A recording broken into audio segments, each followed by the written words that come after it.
As we settle into this last afternoon of practice together in this form, I wanted to, in advance of doing the practice that we're going to do, guided meditation, I wanted to name a little bit about this permeability that I've been speaking about, this letting go of the barrier and isolation of the sense of self, this willingness to feel our embeddedness, to feel our belongingness, that there are reasons we don't do it.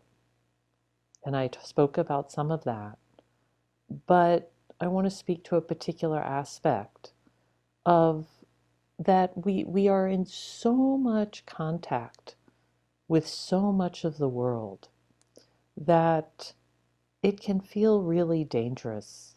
It can feel really hard. And all of us are aware of this. What I'm thinking of is like right now, recognizing and feeling the war in Ukraine, feeling the intensity of climate change, either directly, right where we are, or as we see the impacts of it everywhere, seeing the pain of everyday um, poverty, social marginalization, violence of all the different kinds, the environmental destruction. There is so much. I could go on and not name all the dukkha that we, because of the way we are so connected through media, through devices, through the global world that we live in, that it is a very, very natural and wise, in some ways, strategy to put barriers around ourselves, to try to isolate into this separate being that's here. Most of us have this sense that, oh my goodness, if I let it all in, if I really let myself feel that, I would be completely overwhelmed. And and so we protect ourselves. We separate and we isolate. And what I want to point to is the possibility that that isn't the only strategy. That there is another option, which is to recognize that the truth, that we are in it with all these beings and with this earth, that we are embedded in that. That is the world that we belong to. We are affected by it. But we don't have to have it come in and land and get stuck here as if we somehow individually, once we open ourselves up to it, we don't just open ourselves up and then it all comes in and it has nowhere to go. If we open ourselves up, discover that we are permeable not only to letting it come in, but letting it all flow back out, that we are sitting in it all together. Often it's talked about, there's a bittersweet quality to this reality. It's not all roses. It's not like because we can let it flow through us, it makes it all pleasant. But there is a very deep satisfaction and truth and freedom available when we recognize that we're not in it alone separately, that we're in it with everyone else. I'll read you a poem from Rosemary Watula Tromer called Porous. Yesterday, I widened to hold it all, made room in the heart for every pain, every joy, a vase infinitely large to hold an infinite bouquet of feelings. Today, all it took was two beautiful questions. Why do you think you must hold it all? What if you let it all pass through? In that moment, the vase didn't shatter, it simply disappeared. And the infinite feelings I'd been stretching to hold, I felt them. I felt them all, then felt them move through me the way water runs through a colander, the way oxygen moves through the thin walls of alveoli, the way sand moves through the center of the hourglass. So this is the possibility that we are sitting in the midst of it all as part of it all. And we feel not only all the dukkha of it, but we also are just as permeable to the beauty of it, to the aliveness, the preciousness. And when we open ourselves up, we also have the possibility of a very wide and open view. When we open ourselves up, we can have a greater sense of time, of space. Sometimes it helps me when I live in a place where the rocks are very exposed.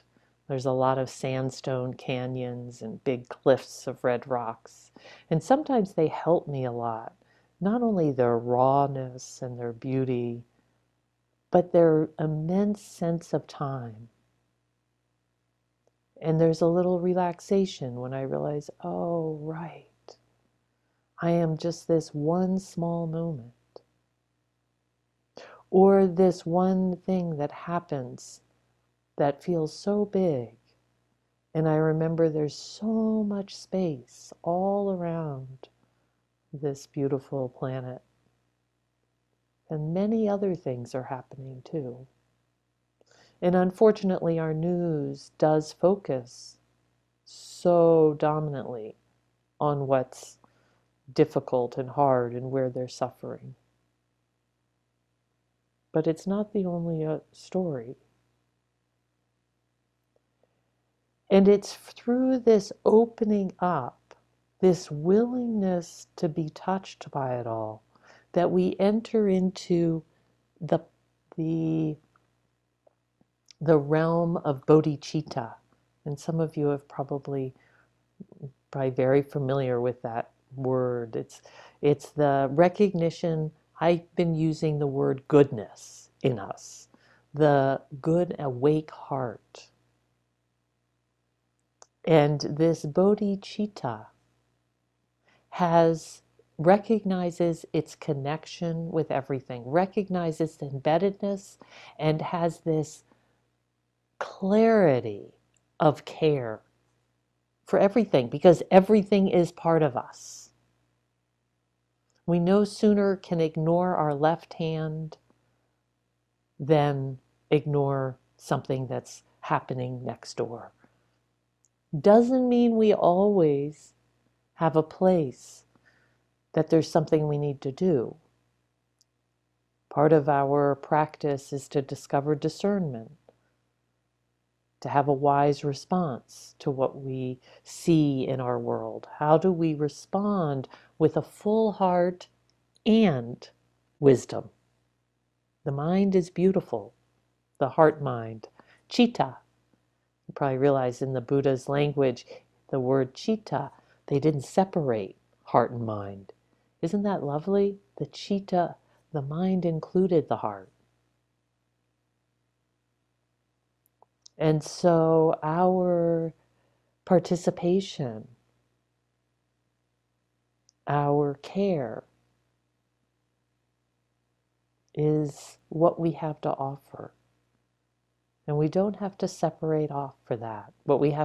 What's needed more is a kind of leaning in and being willing to feel, but realizing we're not alone, that we don't do it alone, because we're completely connected. Some of you may have heard this, but I'll tell a story that was for me. And I tell this story sometimes because it was where I first really understood the connection, because we first understand it, right, on a very personal level. And there were friends of mine who were in Nepal and they were adopting a little girl. And they had been there. They went there to adopt. They had, it was arranged ahead of time. They went there. The little girl was living with them from when they were 3 months old, when she was 3 months old, and had lived with them for like 9 months. And in that time, Nepal became unstable, was turning to a Maoist government. The orphanage was accused of corruption. There was just like so much that went on that they could not seem to get the paperwork to have the final papers to be able to leave the country with their daughter. And then some other things happened in terms of the orphanage, and their daughter was taken away from them. And they were actually forbidden to see her by a particular individual in the orphanage. And was their daughter who they had raised for the last 9 months. And they were obviously in immense pain and had no idea how to deal with it. And I was here on this side of the big ocean, and I was trying to communicate. There were lots of people supporting them, but when this happened, they were just completely breaking down. And I remember very strongly waking up, like after I'd heard what was happening, waking up in the middle of the night and having this very clear image that if the left hand gets hurt, you've cut it, there's an injury, the right hand doesn't just keep doing what it's doing. Oh, so you're bleeding? Oh, well, I still have to finish chopping the carrot. That's not what we do, right? You set down the knife as naturally, it's not a big decision or anything. You just set down the knife and you go and you take care of the wound in the left hand. Maybe inconvenient for the chopping of the carrots, but that's not even what you might think about. And I realized that helping and caring about my friends was as natural as the right hand helping the left hand. Because in that moment, I could recognize that a lot of times we just look at ourselves like our fingers, all separate, right? Here's like 4 separate people or something. And we forget that the fingers are part of the hand and they're all connected at the base. And sometimes in certain situations, as were described, as as Arlene described before, that we have these moments when we see below the fingers into the connection of the hand. And when we do, that separation falls away. And once that happened for me in that particular situation, with the help of other communities members, in less than 24 hours, I was on a plane. I was on a plane for Nepal. And it was an amazing experience because it was so clear that it wasn't about me. All the stories about what I would want if I was traveling. I really like window seats. Of course, I didn't get a window seat. I had a reservation in less than 24 hours. I was sitting in the middle of a seat for the 18 hours of flights. Nothing was convenient about it. And when I got there, no, it wasn't about seeing Nepal or seeing anything. It was about being with them and supporting them.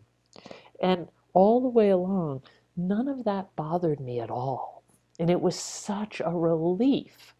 I was like, wow, all these stories about what I need and what needs to happen next, they all fell away when I realized I was just in this flow of being with what needed to happen in the world. It wasn't I was being a hero or a martyr. It was just the extra proliferation about me wasn't there. And I realized what an incredible gift this recognition of being undivided, of seeing beyond the fingers into the hand. And just because people have asked, they did get her daughter back. She's a sophomore in high school now, so she's doing fine. But we have sometimes these moments where we recognize that not only are we permeable, but being permeable is a gift. The sense of self falls away. So this practice that I want to share with you, it's very much Tonglen practice. It comes out of the Tibetan tradition. And there's just a couple modifications that I'll add if you've done it before. The big one is you'll hear me in it guiding you to have a sense of of the continuity of you. So this is a practice of receiving and sending. So you're taking in the challenges and difficulties of the world, which sounds crazy. A lot of times we, sort of from New Age tradition, New Age, it's always like, oh, bring in all the light and send out all the icky stuff. We're doing the opposite. We're bringing in the difficult and allowing it to be transformed and sending out the goodness. Now, that's a lot for one little being to do. And so it's really important that when you do this practice, you have a sense of simply being the conduit through which the great compassion of the world is flowing. So it's not you doing the practice. That's a setup for overwhelm. It's you being the conduit to something much larger. And it can be helpful to bring an image into your mind to allow you to connect into that much bigger sense. So that might be, I mentioned yesterday to some of you, it might be the sense of sitting in the lap of the Buddha or sitting in the lap of Kuan Yin, she who sees the pain of the world, is the way Kuan Yin is described. And that might be literally having a felt sense of that figure, or it might be like sitting in a beautiful spot, or sitting, I find the image of sitting with my back against a big tree that has that stability, and that is the conduit into the earth. Or how sometimes people find sitting in the lap of someone, a grandparent or someone where they felt there was just immense kindness, or simply the Dalai Lama's got your back. You know he could do it. So you can let him, or Thich Nhat Hanh.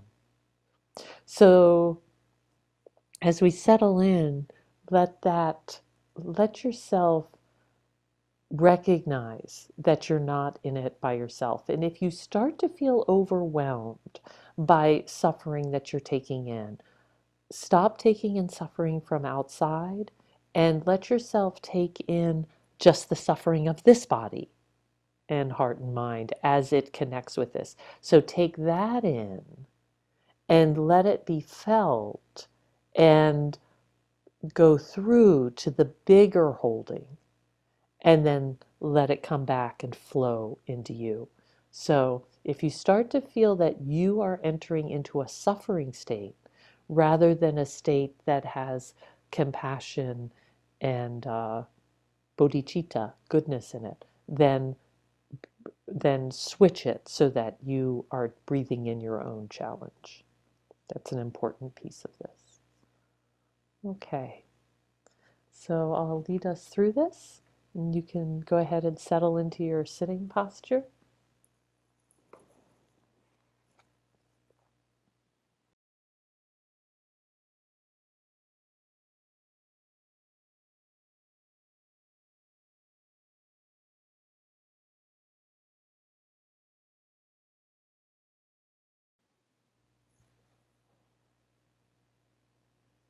So let's begin by just getting very stable. Feel the connection with the ground.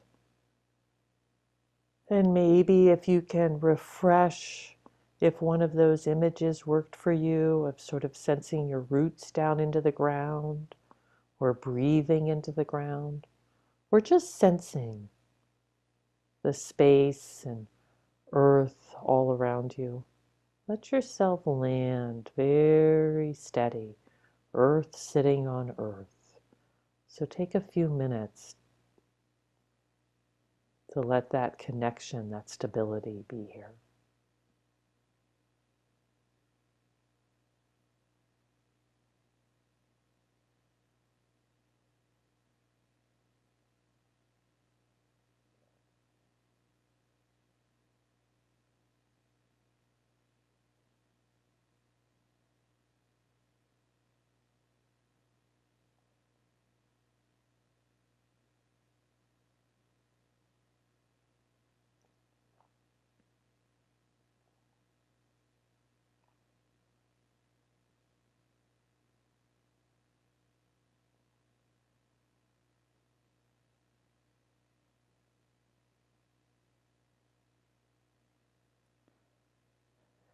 And as you do this, begin to maybe try out and just sort of see if there's some image that helps you feel supported.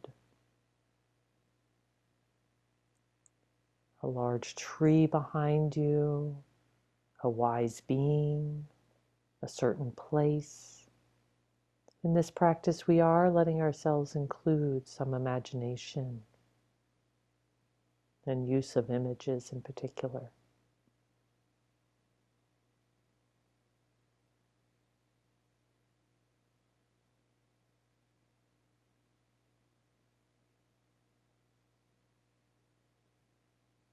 And it might just be your roots into the ground. That might be your image.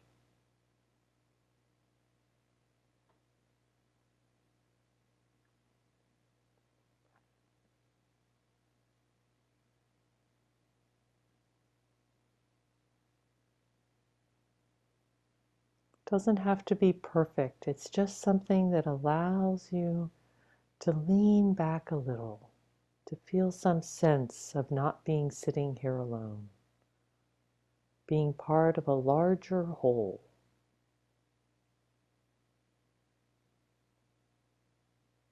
And as you do that, let yourself also do what is called in this practice flashing bodhicitta.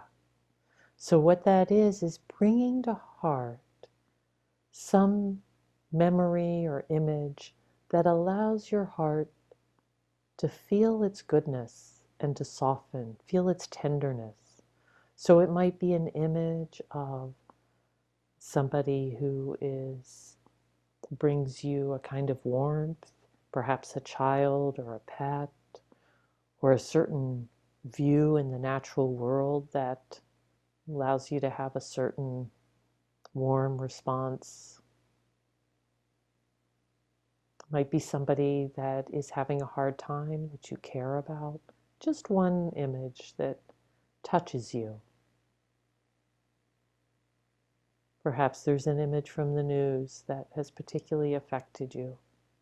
Let yourself see it and just feel the tenderness and goodness of your own heart as it responds to whatever image you bring up.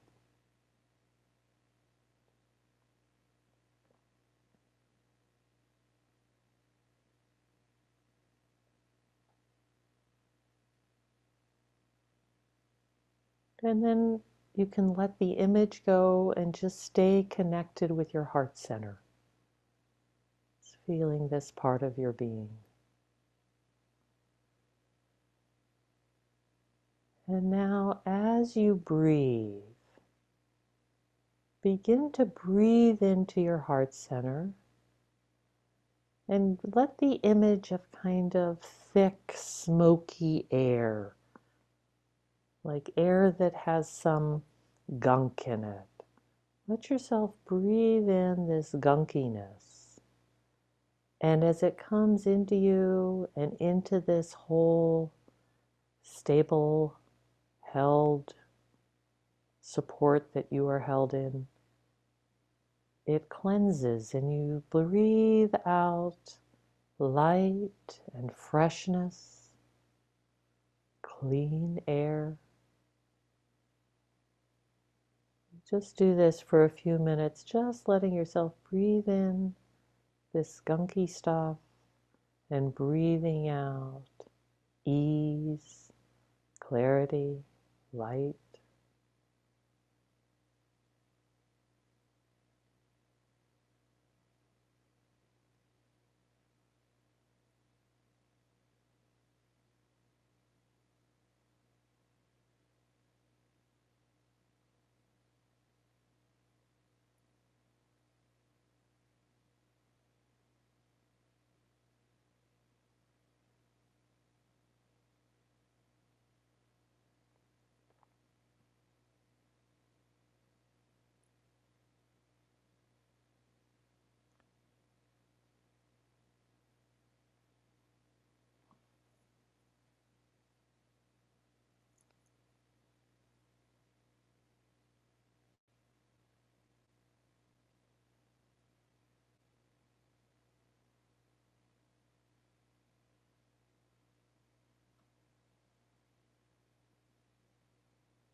And then you can sort of let that go and just feel yourself again. Feel your tender heart. Feel the stability of sitting here, earth sitting on earth, being supported.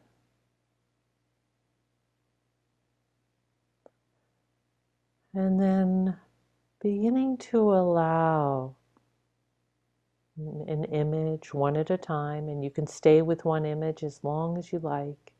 And start with some images that are fairly simple, perhaps somebody that you know that's perhaps has a challenge of some sort, physical or life challenge or whatever it might be, and just somebody you care about. And let yourself just have an image of them or a felt sense of them, and breathe in the felt sense of this challenge and breathe out ease and well-being towards them. And it's important that you don't get caught in a big story about them. That's why we just sort of a simple image or a simple felt sense. Keep it very just breathing in and then breathing out.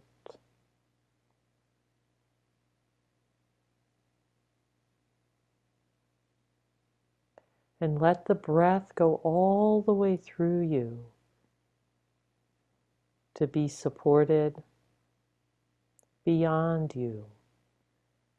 And then let yourself be the conduit that allows this well-being, this ease to flow back out.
And you can just stay with one person or one being as long as you like.